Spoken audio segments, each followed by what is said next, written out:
Avrum Rosensweig show. My name is Avrum Rosensweig, and I'm delighted to be here with you today. We have a wonderful show. My guest today is Yehuda Lang, who's a Jewish artist, and we will get to that in one moment.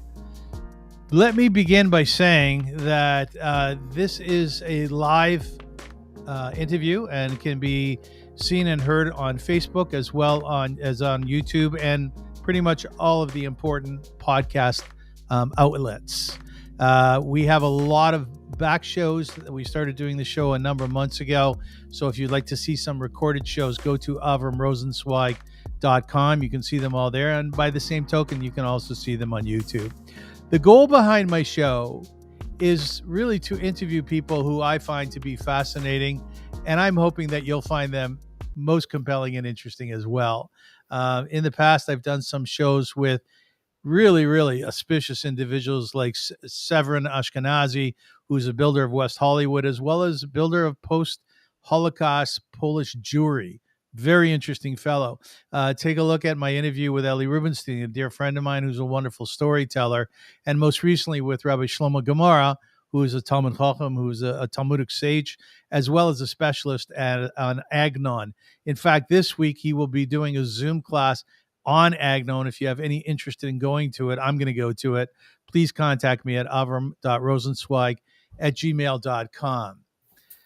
Ladies and gentlemen, Yehuda Lang grew up in the Toronto Jewish community, started out as a Mizrahi Jew, and today is Lubavitch, Chabad. At some point in his very young years, he decided that it could just be that he was an artist. So he started pursuing art. And as life went on, he realized in the yeshiva one night in Israel, possibly with a few more beers than he should have had, that this was God's gift to him, and he had to share it with the world.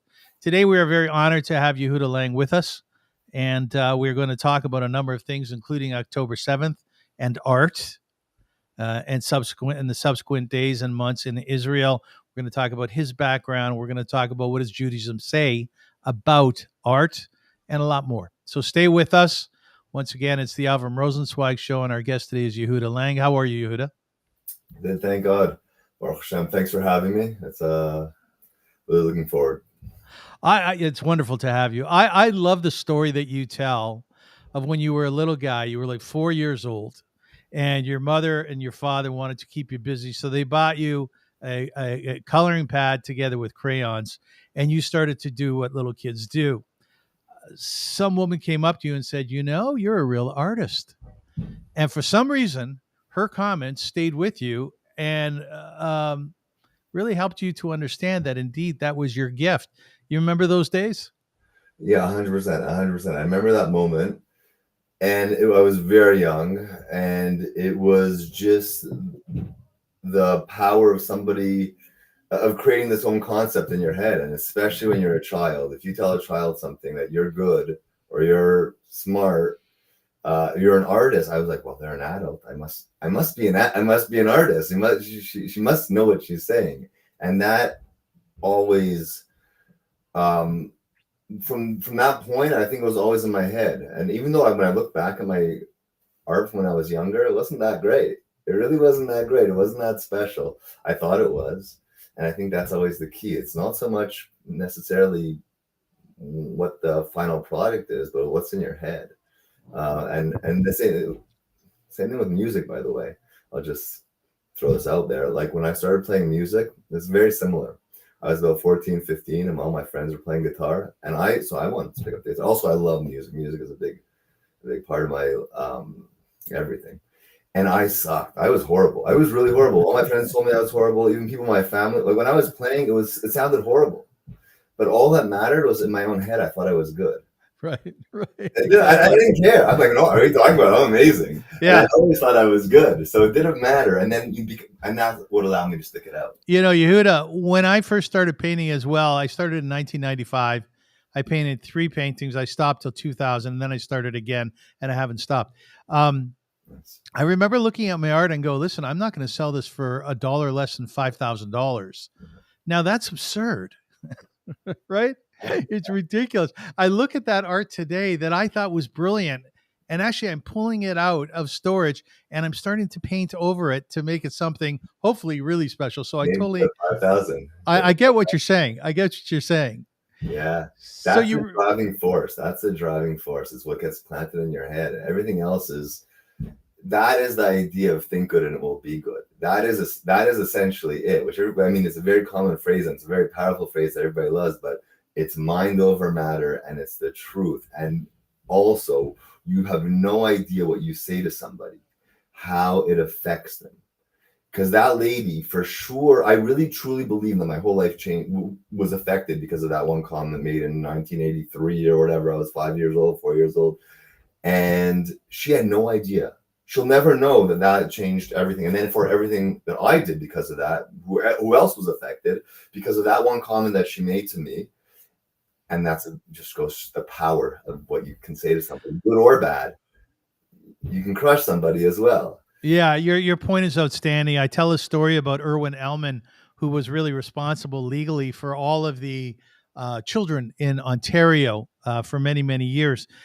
And he tells a story. I asked him once, I said, how is it that young people who grow up in really difficult homes, mother's inebriated, father's not there, how is it that some of them grow up very sturdy and very standing tall? He told me a story about when he was young that one of his teachers told him what a brilliant writer he was, grade 8, possibly 12 years old. And that, like you're saying, stuck with him. So I guess the message we're trying to give out here, Yehuda, is speak nicely to people, speak well to people, and encourage people, right? Exactly. Even if they don't necessarily have it yet, you can bring it out of them. You can, it might be latent, like it might be in them, but it has to be brought out, and it's all about the mindset. What's interesting about that is you said that when you teach, you really only want to teach talented kids. So how do you tell those kids that aren't talented, I can't teach you? I don't recall saying that. I don't recall saying that. In fact, I think so I taught art for a little while. I taught for about, I don't know, maybe 5 years or so, 6 years. Once COVID came, I stopped. And then I just never went back. I was just juggling too many things. And I liked it. And I'll tell you what I actually, the opposite is true. I really didn't look at it like that. I would, I mean, it's a bigger question, but I think when I was teaching the kids, it wasn't for them to create masterpieces. It was, I had a couple objectives. I wanted them to first, obviously, to enjoy it and for them to be proud of their work. That was the number one objective. But it's also the process. It's the process of art and what it does to your mind. And it's just another, like, one of the reasons why I love it is another thing I can lose myself in. So, which is the same thing as music. I often connect it to, and I think also my style is very musical. If I whatever. But you can lose yourself in art, and I think there's so few in your own head, not with a not like necessarily like as you lose yourself when you're watching a movie or scrolling, which is I think more of a negative way. I think when you create art, or when I create art, I'm somewhere else. I'm within myself, but somewhere else. I'm not in the world as it is, and I think anybody. Where are you? Well, that's the thing. It's hard. You don't know where you're going to end up, but it's like you get in your head, and you sometimes when you're very, very focused on something with art, everything else goes away.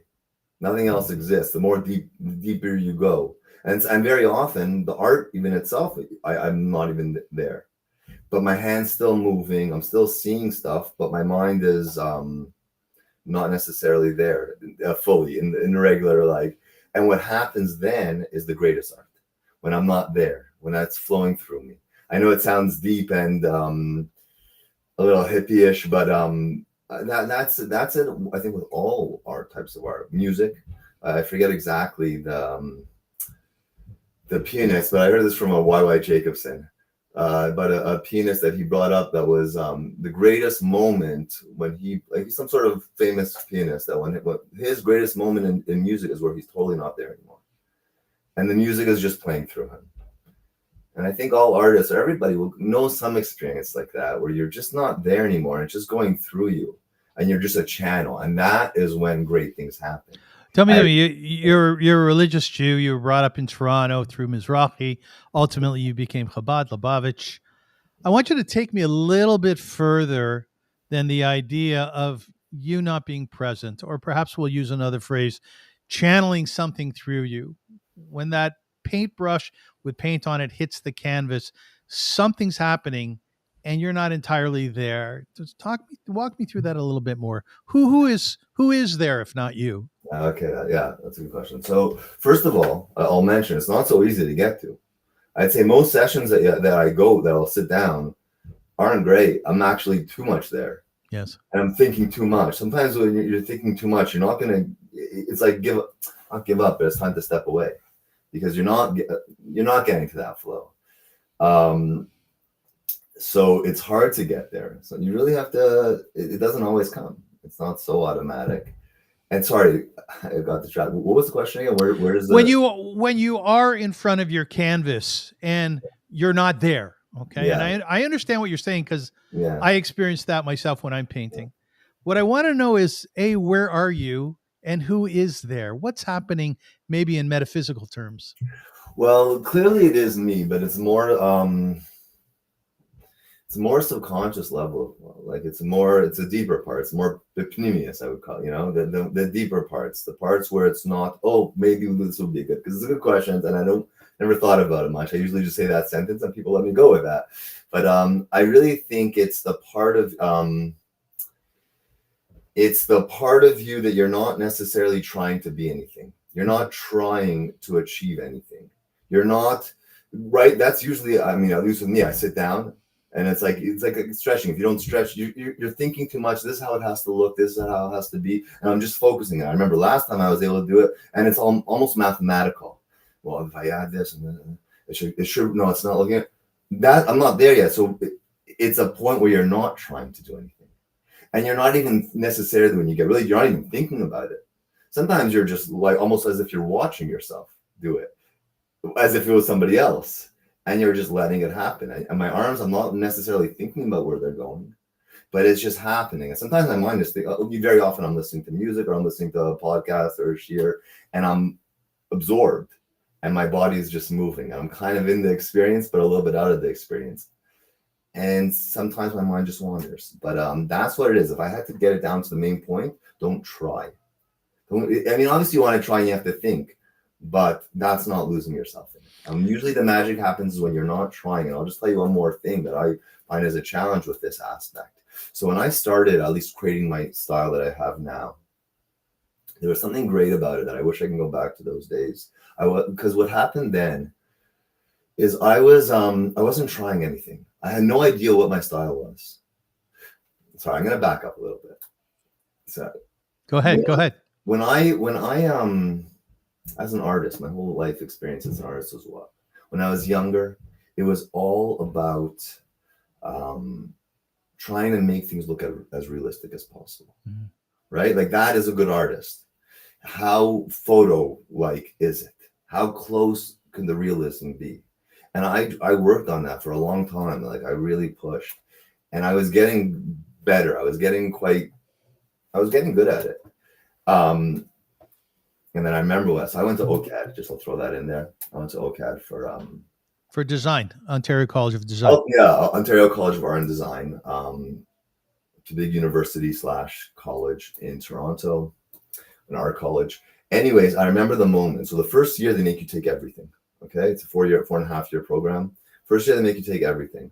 And I was doing, it was in one of my drawing classes, and I had a big project. I was working, 20, 30 hours, a long time on this one picture. And I was a pencil, and it was just like, get it as close as possible. And I remember thinking at one moment, I'm like, wait a minute, I don't want to be a photocopier. Mm-hmm. And especially I was in art college, so I was with really good competition. Yes, always. Like people were very good. Always, yeah. So no matter what, I might not be the best approach. I'm never going to be the best at that. Oh, it's hard, man. When you go on the internet today, Yehuda, and God, you see the brilliant artists. Yeah, it's a challenge. That's a whole different challenge. You think to yourself, I don't need to paint, right? Yeah. Right. So I remember at the point, I'm like, wait a minute, I don't want to be a photocopier. I got to figure out what's my style. What am I bringing to the table here?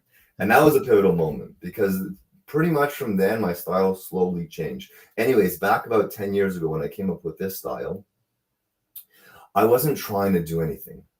I had no objective. I didn't know where I was supposed to be.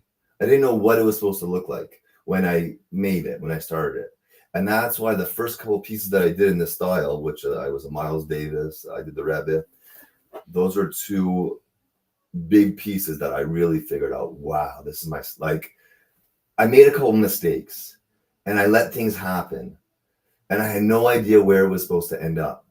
And I totally, who knows what was going to come from it. And you can kind of, if you look at the paintings, I think you can kind of see that. To me, at least, it looked like a free, like an experience of finding something. Now I really struggle. I have a much bigger challenge because I've already created a style, and it's like I know how it's supposed to look. I know how it's supposed to look like mistakes, and and it's harder to lose yourself in that. Well, let me ask you this: Neil Young, the great musician, singer, and songwriter, decided at some point that he didn't want to sort of remain in the folk rock genre, and he started creating electronic music. It was called trance. It was not well accepted at all. But the beauty of him was that he would go from genre to genre to genre. Bob Dylan did something similar, Whom You Painted. Will you stay with the same style your whole life? Hopefully not. I really hope not. I really hope, and I think I am somewhat developing.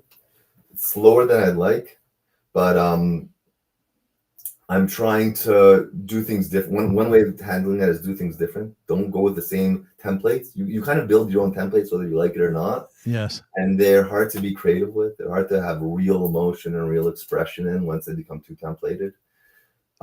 So you do is you handle different things and you look at different art. That's the challenge we spoke about before. Going on Pinterest and going on stuff like that, where I look at these artists, I'm like, oh my gosh. And part of it hurts because I'm like, I will never be that good. But yet I look at a lot of art, and I know this is something that I don't steal, but you're supposed to look and you're supposed to borrow. You're supposed to see, I love those colors. I love that opacity. Like, I'll take one thing from an artist. I love what he does with the background. And you don't realize it, but the more art you look at, and you kind of make your own chulent. You took from this and you took from that. You're going to create your own thing. You have to be careful because it drives me nuts when I see artists who just steal. Meaning they didn't take anything from their own, and they just try to copy it but then take it as their own self. I think there becomes a fine line because art is supposed to be self-expression. But at the same point, there's a balance because the whole thing of art is you see that, and then you create, like music. Music, you hear a bunch of, this guitar player, that guitar player, and then you create your own style. Yes. It's very interesting that your comment a few minutes ago, by the way, I'm sorry if I misquoted you a few minutes back, my mistake, but your comments a few minutes ago about, wanting to be realistic in your art, that really resonates with me because I had that same challenge. I thought that a real artist was only the person who could paint a picture of somebody and it looked almost like a photograph. It looked almost real. And I struggled with that for many, many years. But as I went, I started to see artists like Picasso and how originally their art was in fact realism or more so. But as they grew within their art, they started trying many, many different styles. Some artists would go into the area of cubism, right? Impressionism, expressionism, Fauvism, but they never ever ended up where they started. Do you have a vision where you could be in 5 years?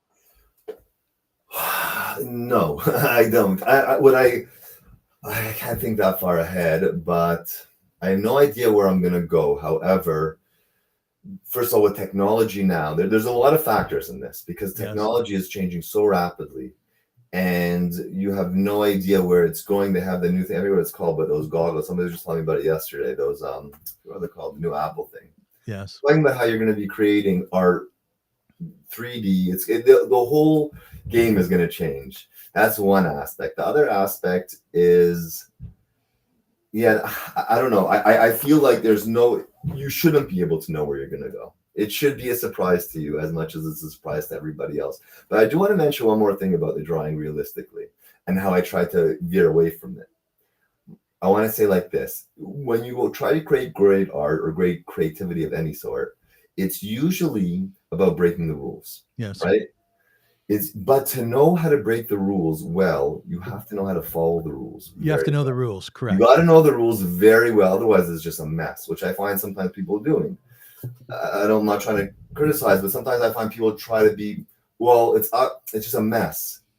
It wasn't breaking the rules because they never knew how to do the rules. So therefore, my point is like this: is that I think it's really important for an artist to know how to draw realistically, and or at least to work on it and to understand how the rules work.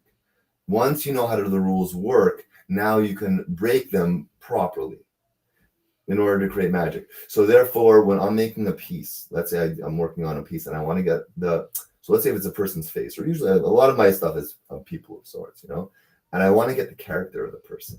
That's almost all I want to get. I want to get the energy that person brings. So so therefore you got to know the likeness, and you got to get the heart, what's behind the likeness. So therefore it's important to get the likeness, and therefore I will also make a lot of practices. Like I'm going to practice 20 minutes or whatever, sit down just trying to draw realistic. It's not something that I necessarily promote or that I try to sell, but just to kind of build up that muscle. I just thought that was important, not to totally veer away from the likeness. I think a lot of people are fascinated by our secrets, Yehuda. Yeah. I know that I love going online and hearing how a writer writes. Yeah. I still enjoy very much seeing how a builder builds, especially if they do it with very few resources. And here's a secret that I'd like you to share with our viewers today. You said that, and I believe I'm quoting you correctly here, you said that the greatest stuff in art comes through mistakes. What does that mean? Okay. My experience, everybody has their own experience. Some people's great art comes through very meticulous, following everything, getting the shadow, getting everything perfect. My experience is when I create pieces that I like, and usually the pieces that people like are pieces that surprised me, that I saw. I'm like, oh wow, and I caught something. Yeah. Right? You caught something, and they're like, got me excited. That's usually meaning I didn't plan it. And that could be through many ways. Let me just back up a little bit. I think art, and this kind of goes back to the whole thing that you mentioned about. I thought it was kind of interesting about the kids with talent or no talent, because I find it very hard to say, because my experience was, I think anybody can. Maybe there's some people who really were struggling, but it was more. I think it was anybody. Art is more about seeing things than about creating things. It's what can I see that's there? What can I find? You probably know from your. No. Listen. In the yeshivot in the 19th century, it was not uncommon for the heads of the yeshiva to go for the very, very, very best students, right? Yeah. And I often thought to myself, how do the ones not chosen feel? Yeah. So my question was predicated on that. But if you didn't say it, it's still an interesting thing to approach. How do teachers deal with students, art students, who they don't think are prolific, who they don't think are brilliant? And by the way, I agree with you, Yehuda, that almost anyone can paint. The interesting thing about art, and tell me if you agree with this, sometimes you see the greatest painters start at 75 years old. Yeah. Have you seen that? I've seen stuff like that. Somebody or they did it when they were little and they came back when they're the 50th. Yes. All of a sudden, masterpieces. Yes. Up energy. Yeah, I hear that. But what I wanted to say with art is I think it's less than a creating. The mistakes that are the things that you see when you catch something. If I catch something that wasn't intended, and I see a certain thing popping out of something else, right? I see something flowing through, and when I catch that, then I can see where it can go, and that's really where the art is. So that's also about losing yourself. When you're overly thinking, you don't see as much. You're too involved. It's like you got to step back. You got to be out of it, and so that's the mistakes. That's one of the things. Or it could be actually a mistake when you try to do one thing, it didn't work out, and then you're like, wait a minute, that's pretty awesome. Yeah. I did not intend that, but that is really awesome. And then it's Yes. like, And then you created something that you don't even try to do. And people think, well, how did you do that? I'm like, I don't even know how I did it because I wasn't meant to be in it. Yeah. And then I try to recreate that mistake. And that happens, whatever your medium is. There's many ways, whether you spill something. As we mentioned before, I do a lot of my artwork is digital. So there is a lot of room to move and stretch and layers and back and forth with that, which allows you to see things that you would not have otherwise seen. It's hard to create those things. It's more reactionary. And another thing about that, now, sorry, once I start talking, all the ideas come, but you got it, yeah. Which is why it's very. So how do you do this? Because then, like listening to this, you might think, well, okay, so I want to make a lot of mistakes. I want to do this, right? It sounds cool. Yeah. How do you and there are techniques, I think, to try to boost, and it's about stepping away and coming back and removing yourself. And that's what a lot of art teachers will say: make sure you move your head away from the canvas every once in a while. See things differently. Do you ever stand on your head and look at your art, or flip it over? I've heard about that. I've heard somebody talking about flipping it over, and in terms of also drawing realistic, like a good exercise. Turn something upside down and draw it is an amazing exercise. But yeah, same thing. What do you see? It's all about what you see, not about what you created, which is counterintuitive. It's just about seeing things. And for instance, one of the things I did, I don't know if you go through my Facebook or whatever, my Instagram, it's been a couple of years since I've done this, but I've got this thing that wherever I see faces and everything. Me too. Yes. I can't turn it off. It sometimes drives me mad because I can't stop seeing it. Yes, me too. So there was a period of time, check it out on my Facebook. It was a couple of years back, but I had this kind of series where I'm like, okay, I'm seeing this all the time. I would take a photo, have a photo, and then I bring it into Photoshop or whatever, and I would draw the character that I see, and I kind of made it, some sort of cute quote next to it or something like that, just to give it some life. But that's again the same idea. It's just being loose, and you see things. You see amazing characters in a garbage can. Everything. I'm wondering, how is it that every single thing that's great, every mechanism is a face? Always the two. I just see it nonstop, and I think it's so weird. There's always two eyes and then a nose in the middle, or whatever it is going to be. And I've read stuff about it. There's like psychological, I don't know, disorders, but it's something to do with the way your brain's wired. So Yehuda, let's see if we can use some technology here. This piece here that you painted, tell us a little bit about it. This is an interesting piece. I'll tell you why, because this is one piece that I did not want to do. As a friend who was getting married, and I was camping at the time. He calls me. He's like, I really want you to do my ketubah. I never did a ketubah before, and I don't know, for some reason I wasn't in the mood to do it. I kind of kept on pushing him off. I just wasn't really interested, but he was pushing me. And he's like, okay. So I'm like, you know what? I'm going to do it. I'm just going to say yes, because I'm bad at saying no sometimes. And he's like, okay, but we want it to be hearts. And I'm like, ugh, I didn't want to do hearts. I just didn't want to. I know a lot of people are doing hearts, and nobody wants to do hearts. No. Yeah, I just didn't want to do hearts. Yehuda, by the way, what is a ketubah? What is that? Oh, okay. So a ketubah is a marriage contract. Okay.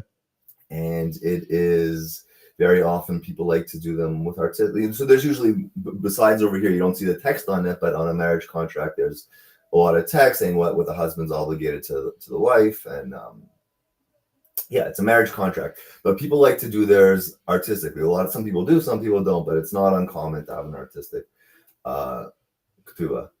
So I ended up going with this. I tried to come up with something quick. I just wanted to be done and get over with it.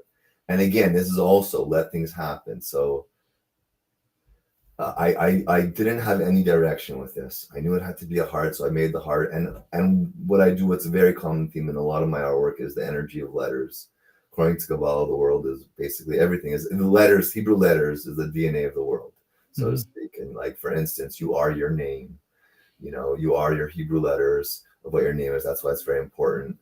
Your Hebrew name, and also what everything is called is, Adam. When God created the world, Adam gave every every creature its name, because that was its essence. He was able to see its essence. Yes. So therefore, a lot of I think Hebrew letters are beautiful, and they create energy and they give a flow. So I just put the two of them together, put something quick. I did not put a lot of time. I shouldn't say that. I didn't put a lot of effort into this one. It just came really fast, which my better pieces come really fast. And this is for sure, one of my biggest selling pieces. Most people seem to like this one a lot. So it's good. Just goes to show the ones that I wanted to do, didn't like, let it go. Put yourself aside a little bit and listen to other people. In fact, very often the things that people tell me, oh, Yehuda, you should make this. And if I follow their advice, they're very often the pieces that do really well, that people like. So it's like, as an artist, I find you become a little bit, I don't want to say egotistical, but you become like, what do other people know? I'll paint what I want to paint. Yeah, don't tell me what to do. Yes. But I'm telling you, my experience has shown again and again and again, listen to what other people say. Because very often they're telling you things that are correct, even if they've never don't know anything about art. But again, they're people who see things different. Yehuda, do you see any faces in this piece? That's why I brought it up originally. I want to see if you saw any faces. I actually don't. I don't see any faces. I mean, if I'm gonna analyze it and push it, but again, with those faces, it has to be automatic. It's not things that I try. It's like I look at it and boom, in less than a second, the face is in front of me. Once you look into this closely, you're gonna see different details of two eyes and a nose. I see one now that I'm looking towards the bottom. I don't know if my mouse is showing on the video, but over here there's an eye with a long beard kind of thing. But this isn't one that I had a instant knee-jerk reaction. I understand completely what you're saying, and I'll give you an example. This is an abstract piece that I painted about half a year ago, and I was very deeply honored that my nephew, actually, who lives in Manhattan, bought this and put it up on his wall in his office, and now I can say I have some art in New York. Where's your art, by the way? Where can it be found? Baruch Hashem, it's in a lot of places. Most proudly in Israel. I have pieces in Israel, which I'm really proud. That's where I love to be, and Baruch Hashem, it's in all a number of cities across the States and Canada. Good for you. Yeah, good for you. So this piece right here, I wanted to sort of dive into the world of abstract. Now there are those people who say, like this piece. I really like it. I never saw it. I do too, and I thank you for saying that. It's always so nice to hear compliments from another artist. It really is, right? Because sometimes we're very, very critical of one another, Yeah. But anyway, so I painted this piece. And after looking at it, and sometimes friends would come to me and say, I see a bird in the central area, or I see another type of animal, or I see a face.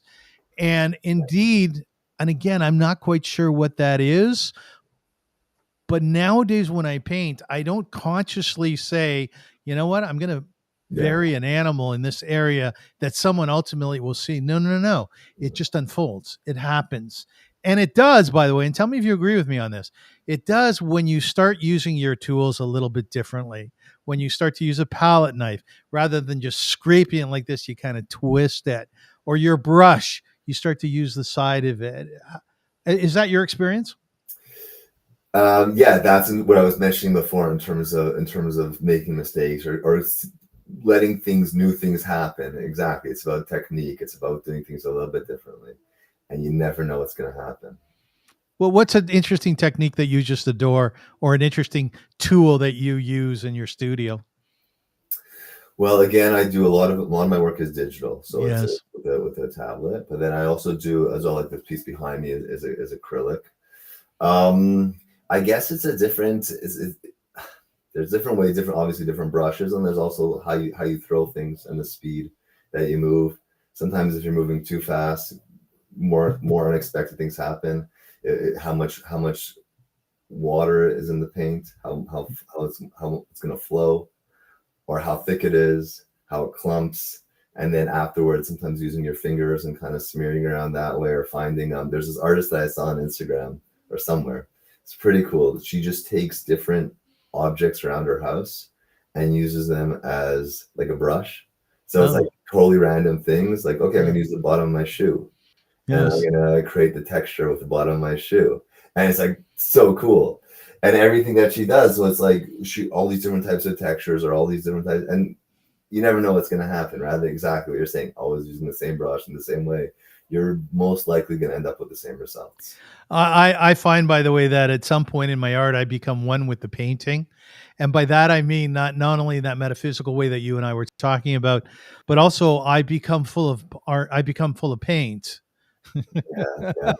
And I love it because, like Schumacher, the Formula One driver who said you have to become one with the car. I feel like I'm one with that art, and I think the beautiful thing about painting, whether it's digital, whether it's on canvas, it doesn't matter, is that you become devoted to that piece of art for a week, for 2 weeks, for a month, and it becomes part of your reality. Is that your experience?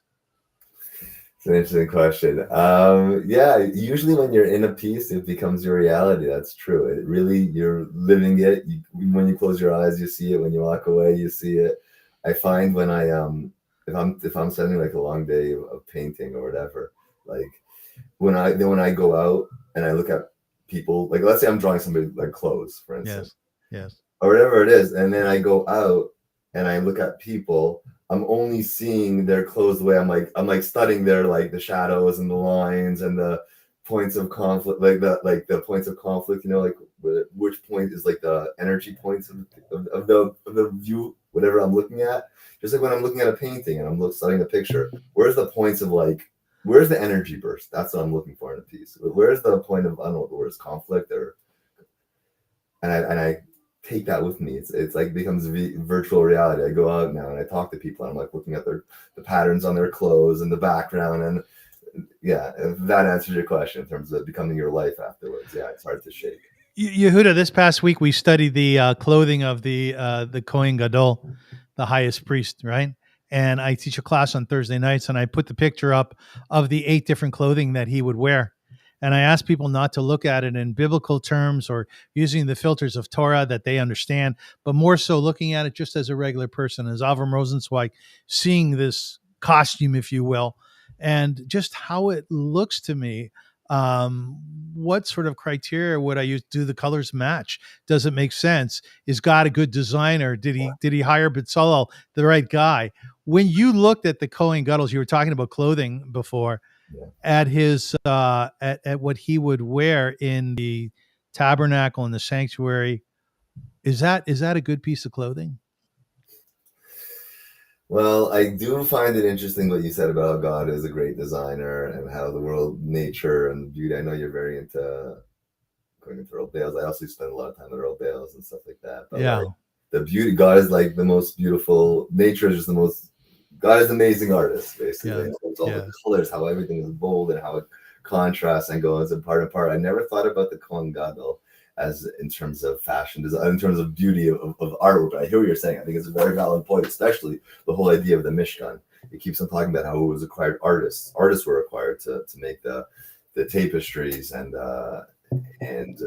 everything about the Mishkan was really art in a way. It was all art, and it was required artists to make it. In terms of the beauty, and especially the Choshen, the Choshen Mishpah, where it's all about the different colored rocks and how and then Torah goes into such detail describing how it was made and where it goes, and it's a piece of beauty. Of course, it's gold, and it's supposed to be beautiful. It's purple, tchelet, argaman.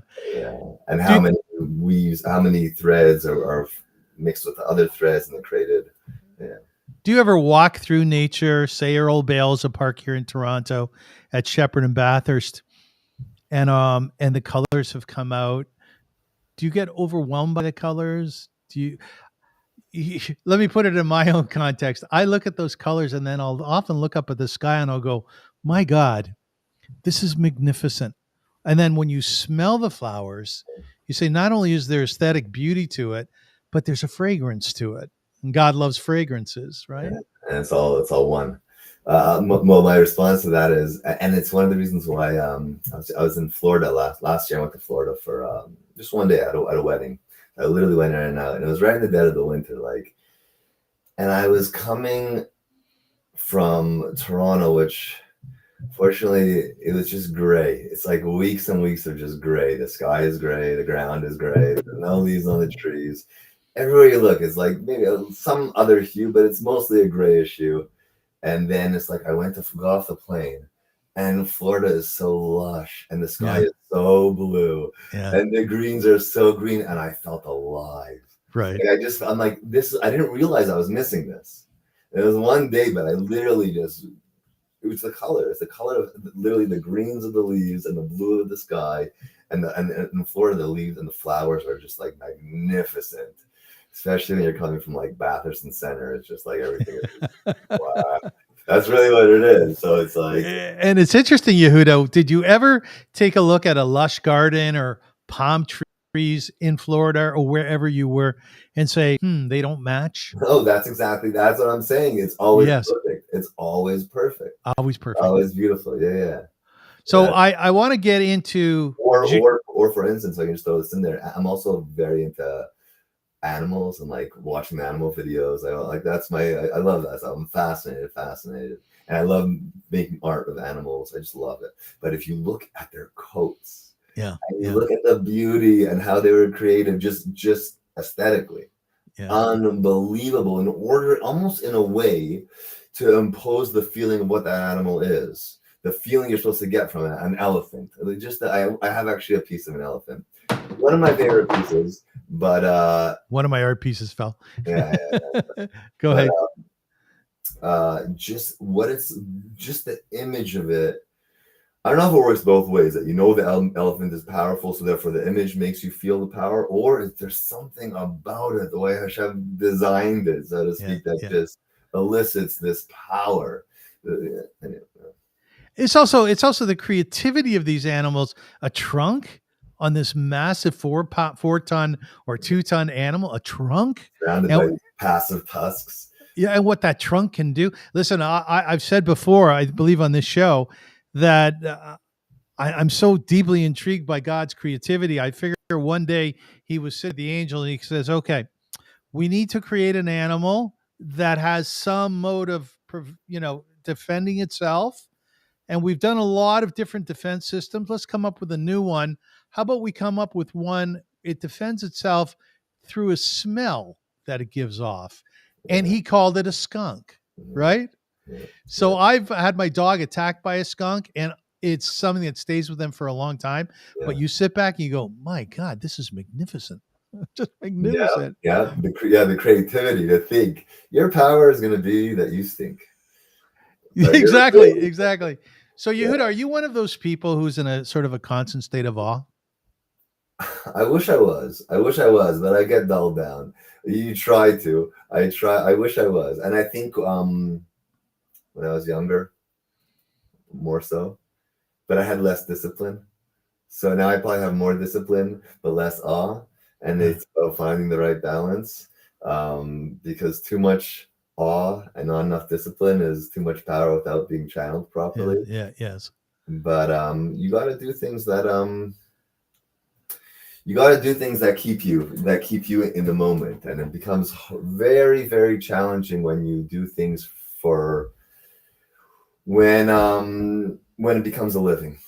I don't get me wrong. I'm very grateful that this is my living, and this is what I do. I think it's great. I really have, but there's challenges in terms of staying inspired and not doing it for money or whatever it is. It becomes challenging to do the projects that you love, or do like I would love it. It gets in the way. You would love what? You would love, finish the sentence. I would love to be in a world where I didn't have to do the things for the money. Yes. I wish I could just do the art for the art. Yes. And that's what I try to do. And then God takes care. And that is the truth. It's not far from it. But however, in my head, at times, it's like, well, if I do this, I can make that. And then I can pay that. It gets in the way. And really, like this, I'll tell you like this. And this is something that I'm only starting to really grasp a little more. Very recent. I always thought like, well, I got to make money. I got kids, right? I got a family. I have 5 kids, by the way. And good. So I figured I need to make money, of course. And therefore, God gives me the way I have a talent. I could create art, and I can sell that art for money, and that's the way God gave me money. But then I'm starting to think, wait a minute, maybe. So meaning the main objective is I need to make money. How do you do it? You can make art and sell it. And I'm realizing, wait a minute, maybe it's not that. Yes. Maybe God wants me to create art. Maybe God wants the art out there because maybe it helps people. How are we going to do that? Okay, you got to have some money in order to so you can have a living and you can pay your things. It's just a total shift.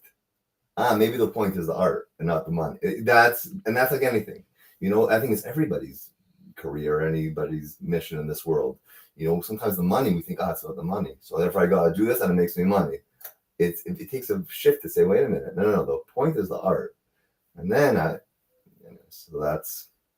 Do you have any pieces you absolutely will not sell because you are inspired by them? Awe-inspired? I haven't yet. I've sold that. I've sold all my original pieces. I have some original pieces, but I would sell probably everything.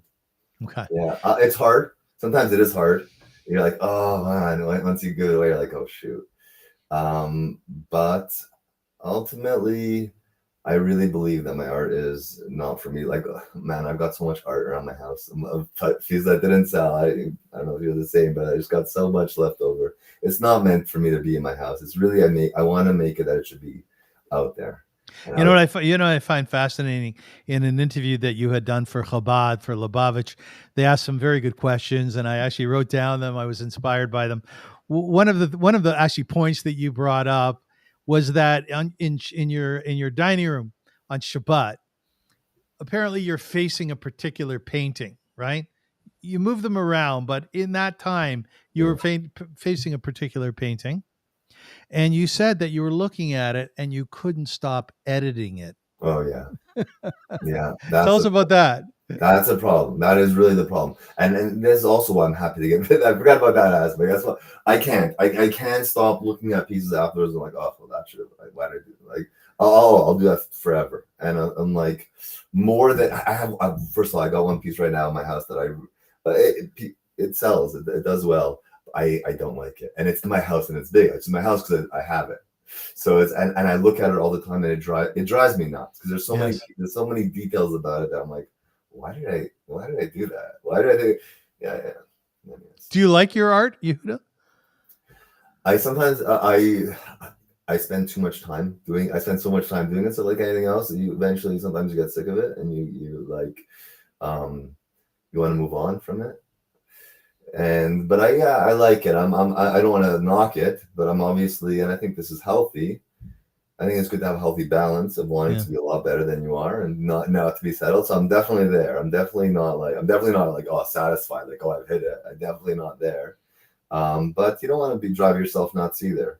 I was just listening to the Rebbe, for instance, was one of the main things that everybody knows about him is that people would come to me and say, Rebbe, you'd be so proud. We donated $1 million to this building. And I was like, you think I'm gonna be happy with that? I know you can do 2 million. Always push. Always. It's never healthy to be satisfied. So satisfied that like, you can do better. It's about potential, which is really why now I remember why I heard that very recently. I just throwing a Purim because yesterday we just came from Purim Katan, but that's one of the things we learned from Achashverosh. Right? Why do we know the whole thing in the first? We learned the whole first parak of the Megillah talks about. Let's give it a context here. Achashverosh was the king of Persia and 70 other countries. He basically ran the world at that time. The story that we read on the upcoming holiday Purim is called the Megillah. It's a story of Esther and Mordechai. So take it from there. Okay, thank you. Yeah. So the opening chapter of the Megillah discusses a lot of details about this massive party that Achashverosh threw. And it seems a little bit much. And it's also important to know that everything in the Torah, if there's one word extra, we got to account for it. Why do we have it? So we don't just be very wordy to paint a scene. So it talks about all the different types of materials and the foods and all this stuff. And really, if you want to just get to the heart of the story, you can go start from the second chapter once we bring in Mordechai and the Jews and all this and that. Mm-hmm. So I think the Rebbe says we learn from Mordechai, from Achashverosh, that he did not stop halfway. If he had something, he did it to the fullest max. The idea is to use yourself, use your power, use your potential. Don't be satisfied halfway. I did something. Okay, but can you do more? Yeah, you can do more. You can push more. And that's one of the interesting things we learned about Achashverosh and that first chapter, which seems to go on endlessly about Achashverosh's party, is to show that he did not stop halfway. Yeah, it's an interesting thing that you're talking about. By the way, in terms of, sometimes getting bored with one's art, Leonardo da Vinci said that he grew weary of the brush. And essentially what he was saying is because his stuff was so intricate and that he had to concentrate on it in the most acute way, that eventually, even though he painted only 15 paintings, they were so detailed. The Mona Lisa is the obvious example, that he just really got tired of it. So I think another secret that we can divulge as artists is, sometimes you just got to walk away from it. You have to rejig. You have to give yourself that extra breath. Now, I want to talk a little bit about Judaism and art, October 7th in Israel and art. But before I do that, I want to put a couple of quotes by you, and I want you to tell me what you think they mean. Pablo Picasso said, "Art washes away from the soul the dust of everyday life." Yeah. Okay. What does that mean? What does it mean? What does that mean? The art washes away from the soul the dust of everyday life. Yeah. I guess if I had to, my first initial response to that is the dreariness of life. If I had to, I don't want to talk about life like that, but it's unfortunately there's a day-to-day grind, kind of what I was talking about before, mid-December on Bathurst Center, where everything's gray and you're just doing the same get out, the same thing every day, the Groundhog's Day, Yes. essentially like the grind and the dust of everyday life. And you got to stop and smell the flowers. And art is that. It brings a little bit of a boost to the grind. And then you put a piece in your house on white walls and it changes the room. It changes the house. It can change the mood in the house. And then, there's the white walls, which is the dust of everyday life. And then there's the art, which kind of is the flowers, the smell, the fragrance. There's a beautiful story that's told. I think it's a Hasidic story that the essence of the story is that Yom Kippur is that day, the most ominous day of the year, when what God does is he wipes the gritty slate clean, right? And it is your opportunity to start painting, to start writing on that tablet as the one that Moses brought down from Sinai, right? To almost recreate yourself, right? To bring texture, to bring color to your world, to your life. It washes away the dust, right? So this is something I think you're going to relate to, and it'll be a great segue into our next discussion. Andrea Giddy said, art is a collaboration between God and the artist, and the less the artist does, the better. Okay, yeah. Tell me about that. What do you think that is? Well, that's exactly what I was saying before. That you're just a channel. Just like anything you do, you're just a channel. And everybody is a channel for something else. And that's why, but where does the energy come from? Who knows where it comes from? It comes from the deep, it comes from God, it comes from beyond you. And sometimes, how do you channel it? You have to get out of the way. You have to a little bit lower your ego. You have to get lost in what you do. You have to become totally into it.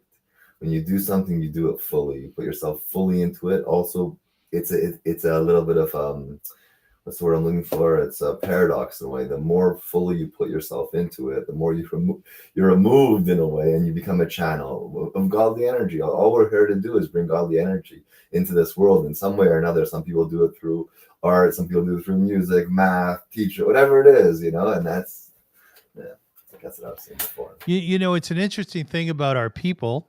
When one reads the Torah, you would get a really deliberate sense that really art is not something we should be doing. In fact, it says early on in the Torah, you should create no graven images.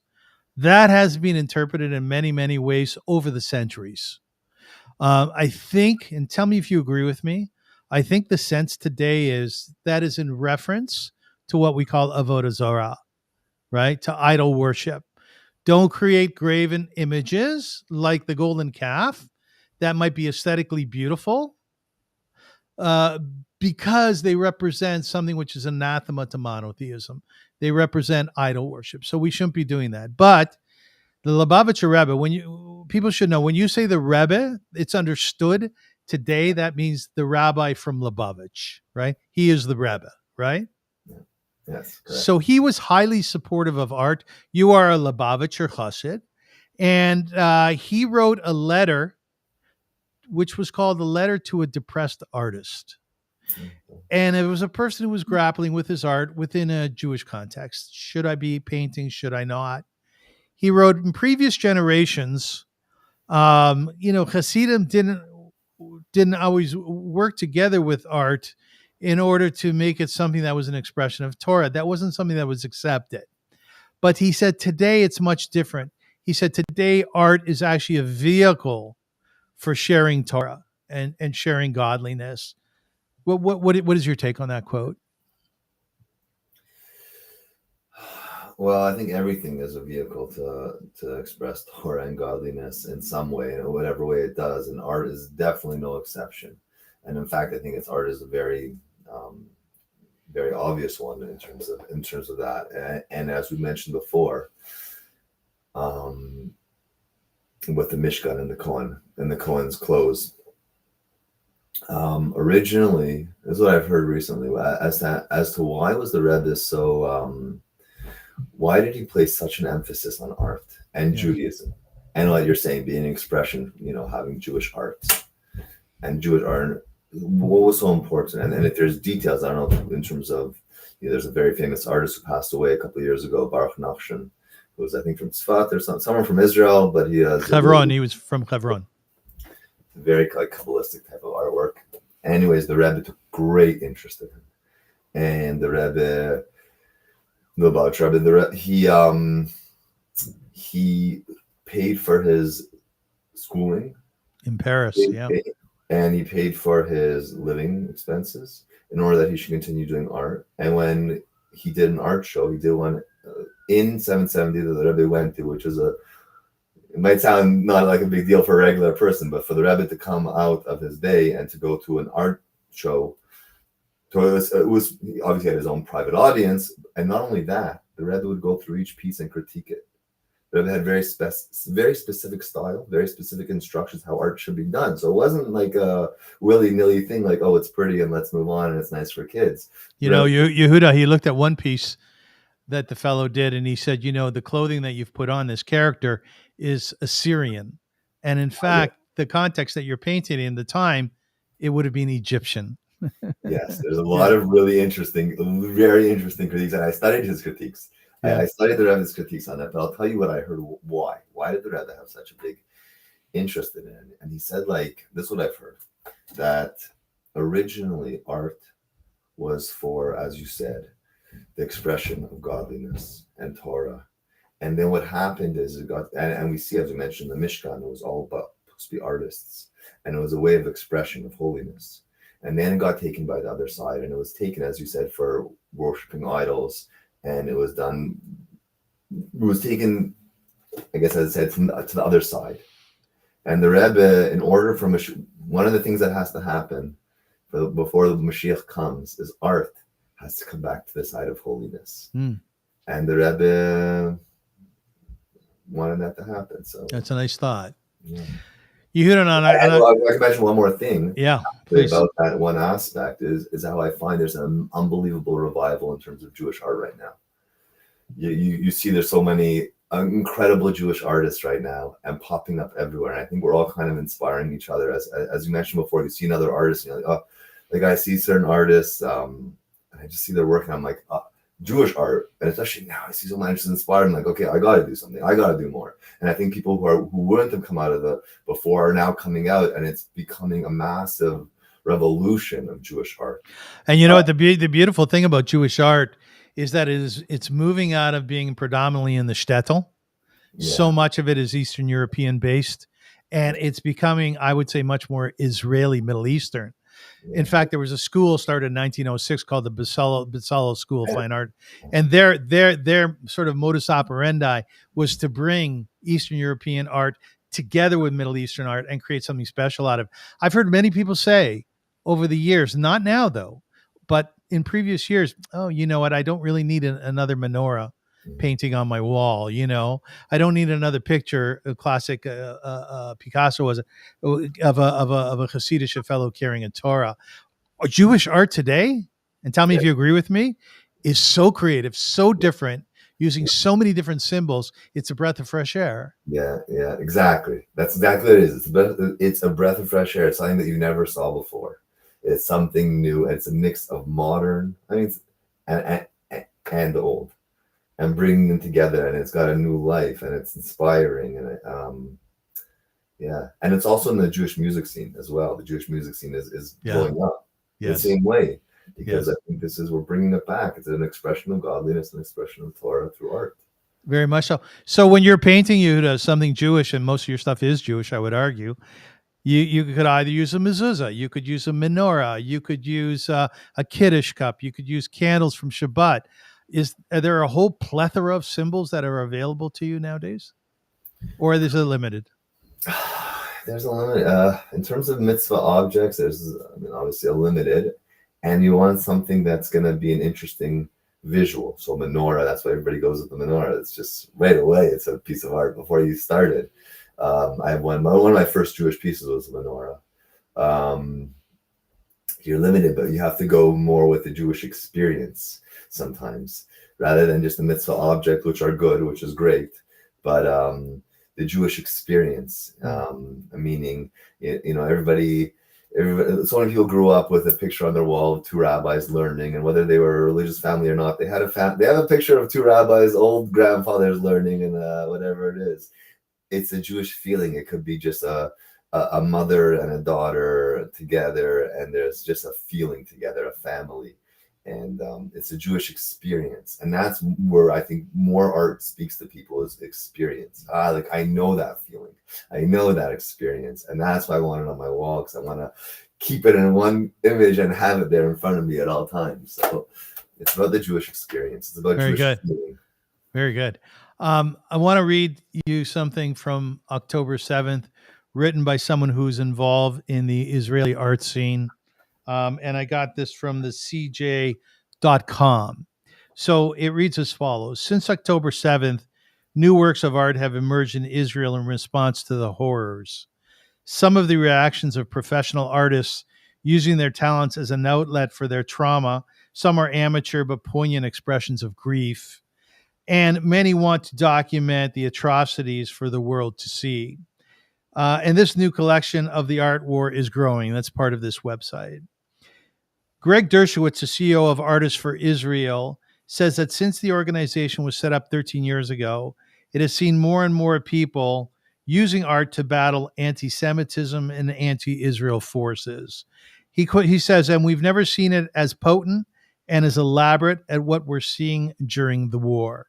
Finally, he says, this is a time that we're getting requests from a lot of organizations to support their efforts in using art. We're seeing artists take steps forward. We're seeing collectives of artists come out. It is really quite incredible. October 7th is one of those where were you days. And as Jews, we've all experienced it in a very, very deep way. And the anti-Semitism that came out of that day and that has really proliferated and grown since then is surprising to so many of us. Yeah, we as artists, there's something in our head which we think, what can I do to counter that, to create more of a balance in the world of love and try to eradicate the evil and the hatred? As an artist, what was your experience with October 7th and afterward? It's a good question. It's a really good question. And it's true. There has definitely been a big burst I find in terms of art. There's one artist, a Toronto artist, Tanya Zvili. She's creating amazing paintings right now. I just saw one this morning and I was really moved. But she's a lot of Jewish in these Israeli scenes, one of the hostages that were released. And who is that? Who is it? Tanya Zvili. She's a really, really talented painter in Toronto. Okay. Anyways, yeah, you should check her artwork out. But she's been doing a lot of artwork in terms of art, in terms of creating art after October 7th. My experience was, in general, it was hard right after. Afterwards, it became very hard to do anything that seemed trivial. Is this worthy? Is this something that's, or doing something that gives you enjoyment? You feel a little bit guilty, or doing something that brings other people enjoyment. And I don't know if a lot of people have had that idea to try to listen to music. It doesn't feel right to listen to music if it brings me joy when what's going on. And you kind of forget what's going on. You're in your own world, and you get in the car and you put on some music or whatever it is. I'm not saying you should or you shouldn't, but these are definitely questions that I struggled with, and art was definitely fell into that. Are we supposed to be sad? Are we supposed to be and do things that are sad? I don't know if that's the response. I don't think that has been the response. I don't think that's necessarily the Jewish response to self. It's horrible, obviously, what we're going through, but it's I don't think we just take it and not continue to live, not continue to sing, and not continue to listen to music, and not continue to create art and to inspire others with art. I think it's the opposite. I think the Yetzirah is like, which means kind of like your negative side, the part that's going to push you down. It's like, no, sulk, be sad, and don't do anything that's joyous or positive. And that just prevents everything. But really the response that should have is no, more. No, whatever we were doing before, do it more, and do it greater, and do it louder. And that's what's happened. That's what's actually happened. So I'll just mention, as I mentioned to you before, I had an opportunity. Somebody was going to Israel and one of these missions to bring something to the soldiers and the soldiers' families. And, he wanted to do, as a lot of people have done, these missions. And he approached me. He's like, he wants to give out, I have this artwork. Let me just see if I have one around here. I'll show you actually in a second.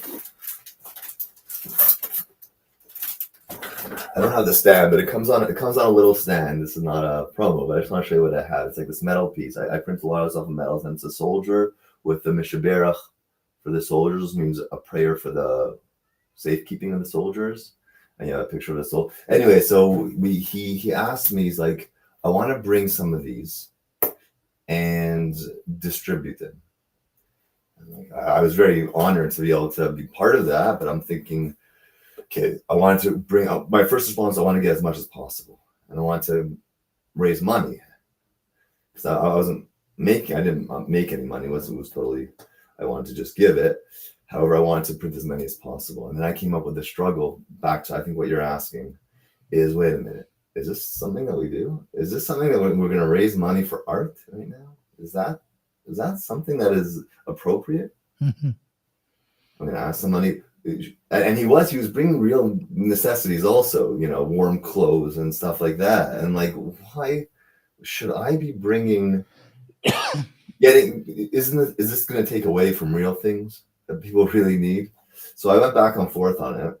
And then I was able to send a lot of pieces. And it was, I think it's about what you're saying, is that it's a spirit is just almost as important or more important. I don't know how in comparison, but it's extremely important. The spirit of the people. Yeah, the physical needs are of course important, but the spirit of the people is also very important. And I saw videos back. People sent me videos. I had tears. I was crying when I saw videos of soldiers who were holding this, and they were touched. And I saw, and then I realized, the power. Now I got my answer. This is a power that is not a price can put on it. It's a spirit, and it awakens you. So yeah, I guess that's my answer. I hope that was, I'm not sure if it was clear, but yeah. It was a beautiful answer, Yehuda. Yehuda, were you at Sinai? Are you an important part of the Jewish community, of the Jewish people? I hope so. I try. You know why I asked that question? Because I can imagine you crying, looking at that, because I've had that same moment where I felt like I did something for our people. And it brought tears to my eyes. Not only that I was able to do something, but I'm part of this people. Yeah. And I put it in terms of, were you at Sinai? That's okay. Very nice. Very nice. Yeah. Well, if you'd have seen this video, you also would have cried. It was. Yeah, I hear what you're saying. I didn't ever thought about it like that, but yes, it was powerful. We're part of a beautiful people, are we not? Yeah. And the beauty is that we're all so deeply connected to people we've never seen before.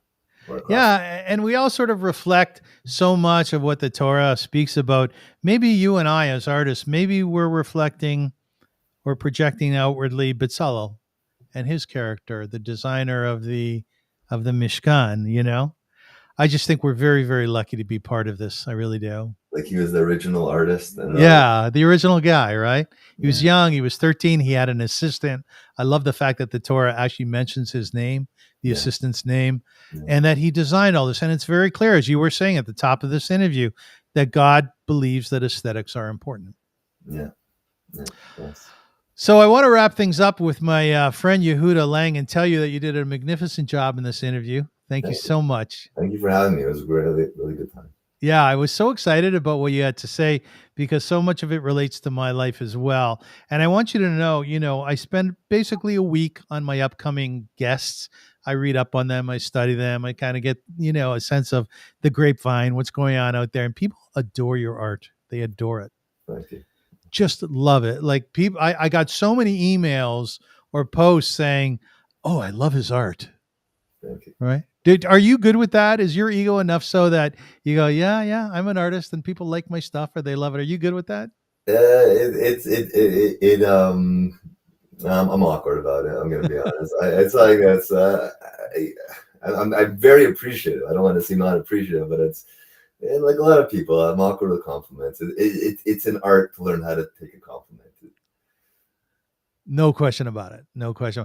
I often refer back to the saying in Pirkei Avot, ethics of our fathers, Ezehu Ashir, who's a rich man, Lomed Samech Bechelka, one who's happy with his lot.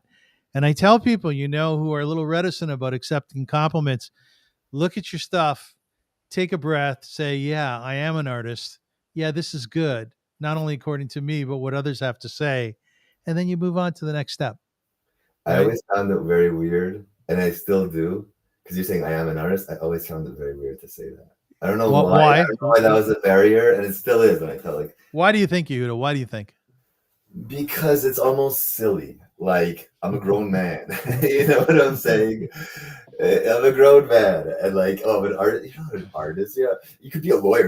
I don't think any lawyers are like hesitant, like to say I'm. But it took me a long time. Like I would say for a long time, I do art. Yes. But to say and even still, it's like a little bit of a space in between me saying that and really, yeah. It was Van Gogh an artist? Van Gogh is an artist. Was he an artist? Yeah. Well, he was through and through. I mean, from my understanding, he was fully through and through. Am I an artist?